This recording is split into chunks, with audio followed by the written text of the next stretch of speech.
বাঙালির প্রধান খাদ্য হচ্ছে কিন্তু ভাত। আমরা এই 3 বেলা ভাত খাই বাসি থাকি, আর এই জন্যই আমার লাগান লাগে এনকে ধান। আজকে আমরা সেই কাজ কোনায় করবে ধরছি। আমার হেরে জমিতে আজকে আমন ধান লাগানোর কাজ শুরু হয়ে গেছে।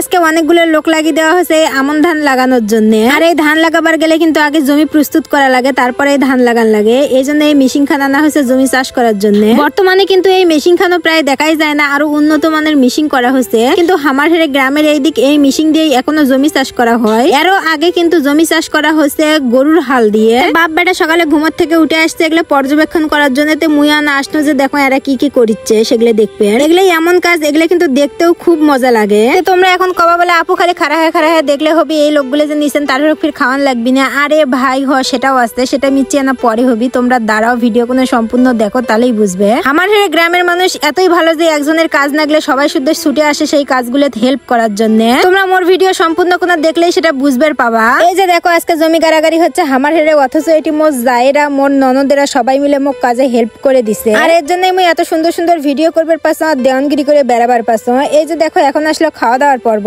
আজকে আসলে বাড়িতে কারেন্ট ছিল না, আর এটা টঙ্গের বাড়িতে সবাই করছে বলে আমরা এটিই খামো। এই জন্য সবাই এটি খাওয়া দাওয়ার ব্যবস্থা করে দেওয়া হয়েছে। তোমরা ফির কবা কে আপু তোমার কি বাড়ি না, এটি কোনো খাওয়া দাওয়ার জায়গা হলো? আসলে সবাই এটি খাবার চাচ্ছিল, এই জন্য এটি দেওয়া হয়েছে। আর এতগুলো মানুষের রান্না বান্না কিন্তু মুই একলা করনি, মুখ রান্না বান্নার সাহায্য করছে। এই যে দেখো এটি আশেপাশে যারা আছে মোর ননদ মোর যাও সবাই ফির খাচ্ছে আর রান্নার অনেক প্রশংসা করিচ্ছে, যদিও সম্পূর্ণ রান্নাটা মুই একাই করনি। এই যে খাওয়া দাওয়া দেখিচ্ছেন, এই খাওয়া দাওয়ার জন্যই কিন্তু এত কষ্ট করে ধান রোপণ করা, কারণ এই ধান থেকে চাল হবে। আর এই চাল আমরা 6 মাস বসে বসে খামো। আমরা গ্রামের মানুষ মনে করি যে ঘরত চাল থাকলে আর কি লাগে, খাবারের ব্যবস্থা তাহলে এমনিই হবি। কারণ গ্রামত কিন্তু আশেপাশে মেলা শাকসবজি ফ্রি ফ্রি পাওয়া যায়। এই যেমন কচু, কচুরলতি, শাক, বিভিন্ন ধরনের শাকসবজি তোমরা এমনি ফ্রিতেই পাবা। তাই আমরা তরকারি নিয়ে অত বেশি চিন্তা করি না, ভাতটা নিয়ে বেশি চিন্তা করে থাকি। এই যে সবাই মিলে খাওয়া দাওয়া করা হচ্ছে, এটা মনে হচ্ছে যে আমরা কোনো পিকনিক খাচ্ছি। তোমরা অনেকে এখন জিজ্ঞেস করবে পারেন যে আপু কি কি খাওয়াছেন। আসলে বেশি কিছু নয়, মোট যতটুকু সামর্থ্য হয়েছে মুই তাই খাওয়াছো। এটি রান্না করা হয়েছিল মাংস, বুটের ডাল আর পটল ভাজি। এখন তোমরা কবারই পারেন যে আপু আর না কিছু খাওয়াবার পারেননি।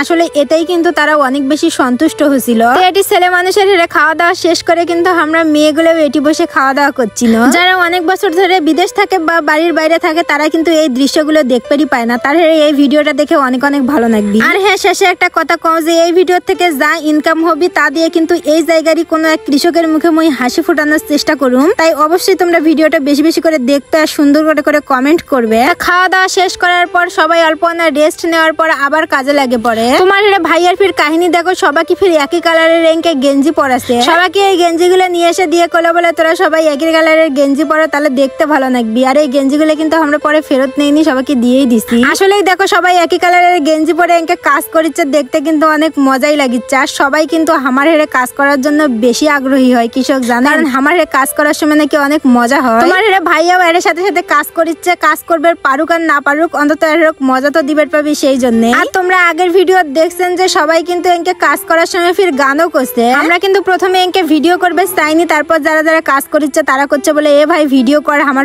ভিডিওর মধ্যে দেখা যাবি। এটাই কিন্তু সবার আনন্দ। মুই এনে মিশিয়ে না আমার আমন ধান রোপণের সুন্দর চিত্র তোমাদের সামনে তুলে ধরার চেষ্টা করবো। তোমার কার কার এই ভিডিওটা কেঙ্গা লাগলো অবশ্যই কমেন্ট করে জানাবা, যাতে মুই কোনো এক কৃষকের মুখে হাসি ফুটাবার পারো।